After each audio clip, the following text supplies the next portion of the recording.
অনেক নাম আছে। তাহলে ইহ জগতে এত কিছু থাকতে মহাজন হেমের সঙ্গে মানে সোনার সঙ্গে কি আমার গৌর হরির তুলনা করে দিলে? হরিবল হরিবল।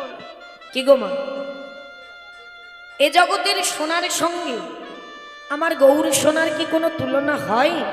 তুলনা করা যায়? আহা, যায় না। আমার গৌর হরির কোনো কিছুর সঙ্গে তুলনা হয় না। কিন্তু আজ বলছে ইহজগতের সোনা মূল্যবান হতে পারে, ইহজগতের সোনা উজ্জ্বল হতে পারে, তবে তার চাইতে অধিক অধিক অধিক উজ্জ্বল হলো আমার গৌরাঙ্গ সোনা। এটাই গৌর হরি। তবে ইহজগতের সোনা আর গৌরাঙ্গ সোনা এই দুজনের মধ্যে অনেক বড় পার্থক্য আছে। কেমন? বলে ইহজগতের সোনা আমাদের যতটুকু প্রয়োজন তার থেকে অধিক বেশি যদি আমরা অঙ্গে ধারণ করি, আমরা সঙ্গে রাখি, তাহলে আমাদের দশাটা কি হয়? আর ওই গৌরাঙ্গ সোনাকে যদি কেউ আমরা অঙ্গে ধারণ করতে পারি, ভালোবাসতে পারি, তাহলে বা আমাদের দশা কি হবে? তাই দৃষ্টান্ত স্বরূপ বলছে ইহজগতের সোনা দিয়ে, একটা দৃষ্টান্ত দিয়ে বলছে। মহাজন বললেন, মনে করুন কোনো এক ব্যক্তি গ্রামে থাকে, সেই ব্যক্তির কাছে এখন মাত্র 10 কেজি সোনা মজুত করা আছে। মহাজন বললেন, বাবা মাত্র 10 কেজি সোনা তো কম নয়, কিন্তু মহাজনের কাছে মাত্র 10 কেজি সোনা মজুত করা আছে। তাহলে সে গ্রামে থাকে, আজও পর্যন্ত দেখবেন অনেক গ্রামে অনেক রকম অসুবিধা আছে। তাহলে তার কাছে যদি এখন এই দুর্মূল্য বাজারে 10 কেজি সোনা থাকে, তখন কি হবে না? তখন সে কি মনে করবে যে আমার কাছে এখন এই দুর্মূল্য বাজারে 10 কেজি সোনা আছে, তাহলে এই 10 কেজি সোনা নিয়ে শুধু শুধু এই গ্রামে কেন পড়ে থাকবো? আমি শহরে যাব, শহরে গিয়ে এই সোনা বিক্রি করে আমি একটা ভালো বাড়ি কিনব, 2টো গাড়ি কিনব, কিছু টাকা পয়সা মজুত করে রাখবো, সুখেই আমার দিন চলে যাবে। হরিবল হরিবল। তাহলে কি হলো? এতদিন সে গ্রামে থেকে সে নিজের মতো ছিল, তার চিন্তা করে ছিল, কিন্তু যখনই অধিক বেশি সোনা তার কাছে এলো, তখন সব কিন্তু ধীরে ধীরে দূরে চলে গেল। আর কি হইল? আমার আমিত্ব প্রবেশ করে গেল তার মধ্যে। আমি ধনী, আমার চাইতে বড় ধনী কেউ নয় আমি। এই যে আমার আমিত্ব, এই আমিত্বকে যদি কেউ মারতে না পারে, সে কোনোদিন প্রভুর চরণ পাবে না। হরিবল হরিবল। এ জগতে যদি মনে করে আমি সব, তাহলে সে অনেক পিছনে পড়ে থাকবে। আহা, কারণ এ জগতে আমি কিছু নই, যা কিছু সবই তুমি। হরিবল। কিন্তু আজ সে মনে করলো আমি ধনী। তাহলে যখনই আমি ধনী বলল, আমার আমিত্ব, তখনই তার মধ্যে প্রবেশ করলো অহংকার। আর যার মধ্যে একবার অহংকার প্রবেশ করে, অহংকার হচ্ছে সবচাইতে বড়, সব থেকে বড়, যেটা আমার ভগবানের স্বয়নামা। আর অহংকারে যদি কারো মধ্যে প্রবেশ করে, তাহলে আর সবাই পিছনেই দাঁড়িয়ে থাকে। তারা কারা? কাম ক্রোধ লোভ মহামদ আশ্চর্য। কেউ কিন্তু আর সঙ্গহারা হয় না। তখনই তিনি কি করে? ওই বিক্রয় করে শহরে চলে যায়, শহরে গিয়ে ভালো বাড়ি কিনে গাড়ি করে সেখানে ভালোই সুখে থাকে। তখন কি হলো? আমি সুখী হব। অহংকারের সাথে সাথে সুখী হওয়ার লোভটা প্রবেশ করে গেল। টান দিয়ে একটু টান দিন। সুখী হওয়ার লোভটা প্রবেশ করে গেল। অহংকারের সাথে আমি সুখী, ধীরে ধীরে পরনিন্দা পরচর্চা সকল কিছু তাকে ঘিরে নিল। এই যে হৃদয় মন্দিরটা, যে মন্দিরটাকে ভগবানকে বসাবো বলে আমরা শিশুকাল থেকে সাজিয়ে রাখি, সেই মন্দিরে ধীরে ধীরে এই অহংকার, এই লোভ, এই নিন্দা সকল কিছু দিয়ে হৃদয়টাকে জর্জরিত করে দেয়। যেমন একটা বীজ পুতলে তার চারিদিক দিয়ে কিছুদিন পরে দেখবে বাবা আগাছা কুগাছা জন্মায়। আর একটি গাছকে কিন্তু ওই আগাছা মেরেও ফেলতে পারে না? ওই বীজটাকে মেরে দিতে পারে ওই আগাছা। তাহলে হৃদয়ের মধ্যেও তাই হয়েছে। তাই বললেন এ জগতের সোনা যদি যতটুকু প্রয়োজন তার থেকে বেশি কেউ অঙ্গে ধারণ করে তাহলে তার মধ্যে অহংকার, লোভ, হিংসা এগুলি প্রবেশ করবে।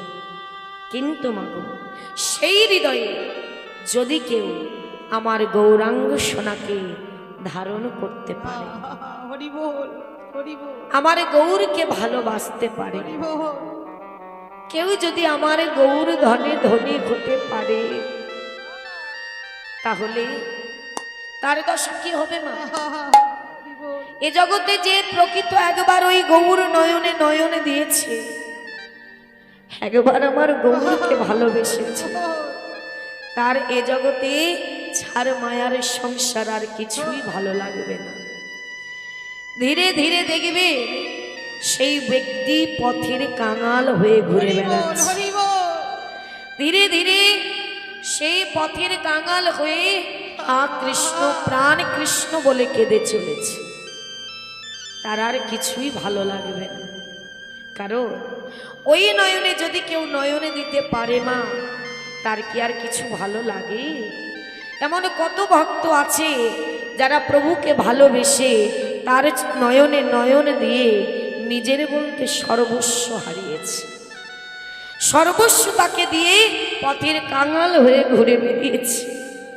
তাই মহাজন বলে গৌরকে যদি কেউ ভালোবাসতে পারে তার দশা কি হয় জানো? সে যে দিনে হরি বল, হরি বল, হরি বল। দিনে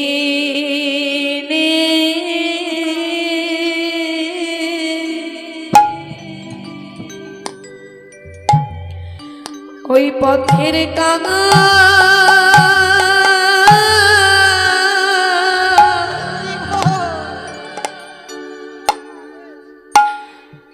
কাঙাল হয় গো, ও সেদিনে নিতাই গৌর হরি বল, হরি বল, রাধে রাধে। দিনে দিনে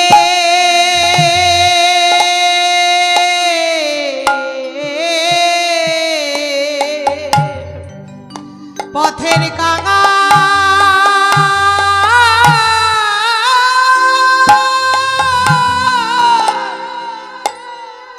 কাঙাল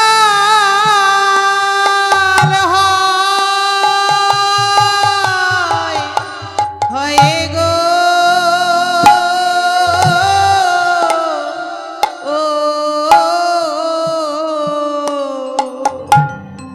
ও সেদিনে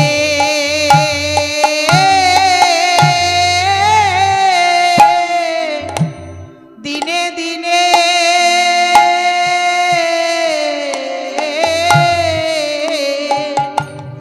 পথের কাঙাল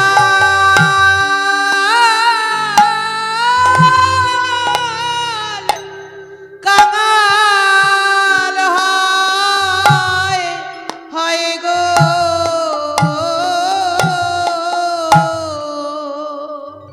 ও আমার গৌর ভালো হরি বল, হরি বল, ভালোবাসে যারা,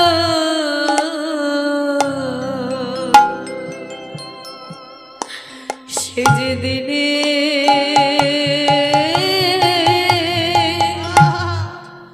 দিনে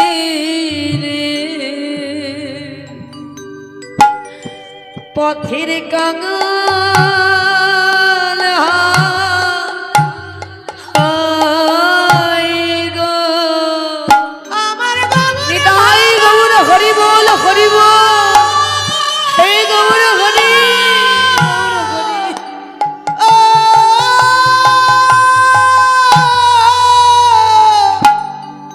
গৌর ভালোবাসে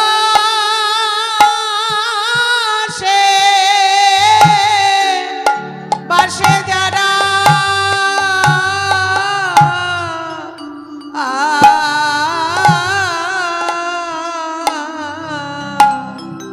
ও সেদিনে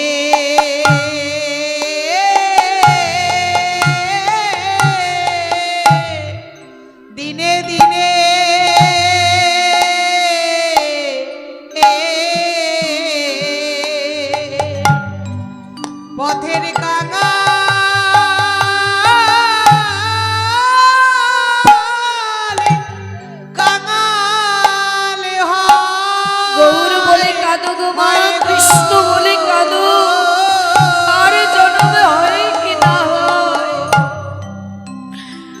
আমার গৌর ভালো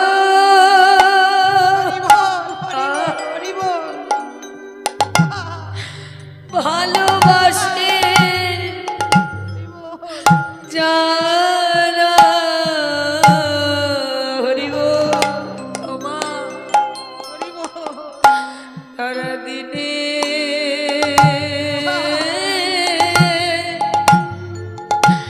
দিনে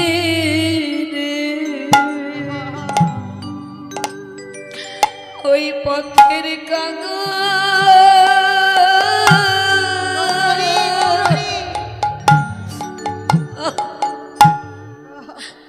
কাঙাল হয় গো,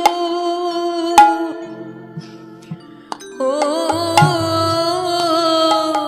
আমার গগন ভালো নিতাই গৌর হরি বল হরি বল, হে গৌর হরি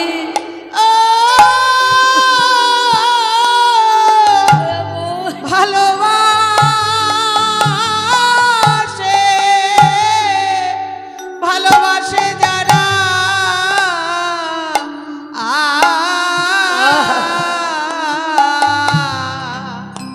ও সেদিনে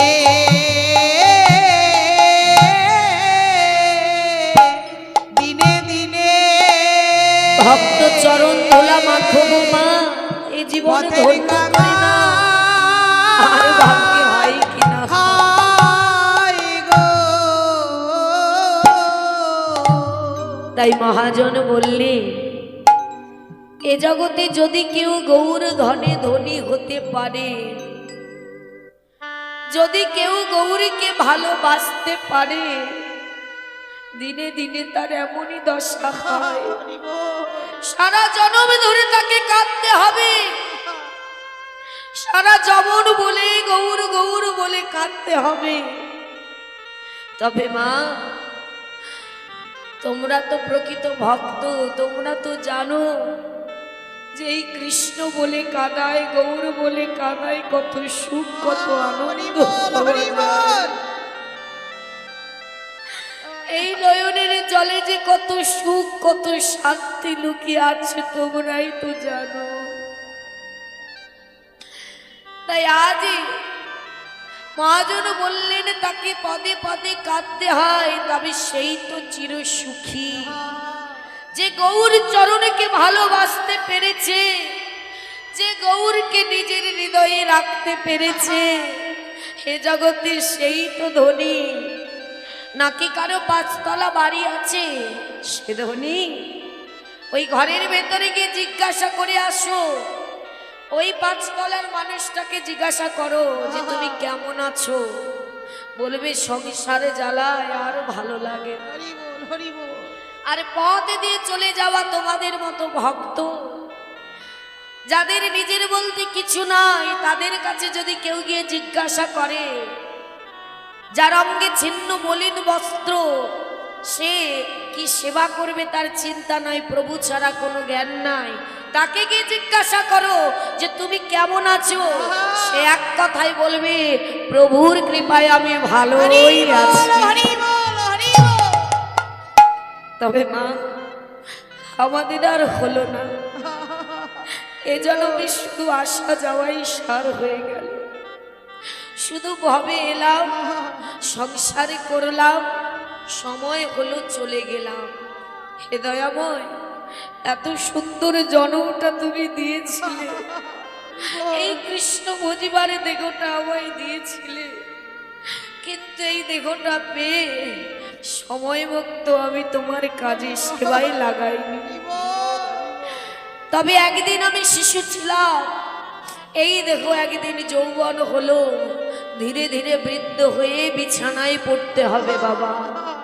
আজ দেখে বল আছে, মনে করি সব আমার, কিন্তু একদিন এই দেখো যখন বিছানায় পড়ে যাবে, দেখবে অনেকে আছে মা, যারা বিছানা শয্যা হয়ে যায়, বিছানায় শুয়ে শুয়ে সেদিন ওই ঘরের এক কোণে বসে চোখ থেকে আপনি জল গড়াবে, অজান্তে জল গড়িয়ে যাবে।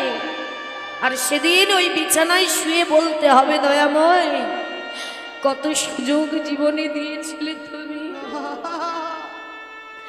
কত সময় দিয়েছিলে, তখনও বুঝতে পারিনি দয়াল, এই সুযোগটা কাজে লাগাইনি। তবে আমি দেখতে পাচ্ছি আমার সামনে আমার শেষ দিন এসে গেল, এ জীবনের গোনা দিন ফুরিয়ে গেল। আজ বুঝতে পারছি দয়াময়, এ জগতে আমার তুমি ছাড়া আর কেউ নেই। আজ তুমি ছাড়া তোমার থেকে আপন এ জগৎ